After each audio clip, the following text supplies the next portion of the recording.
Well, was out here the other day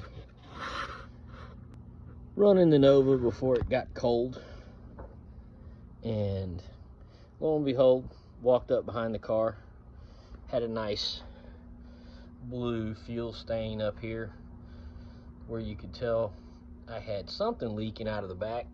And lo and behold, I get up here and look, and we had fuel leaking out the little weep hole. So the old Magna Fuel 500 has finally sprung a leak.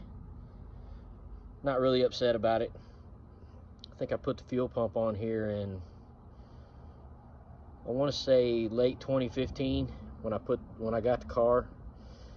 It's been on there ever since, pretty much untouched. Take the filter off of it way every now and then. I even got lazy last year. I don't even think I pulled the filter off of it. But yeah, it's time to rebuild it. So there's what we got. Gonna have to clean the space up on the workbench so I can actually work. I've got so much crap in the shop, but that's what we got. More to come.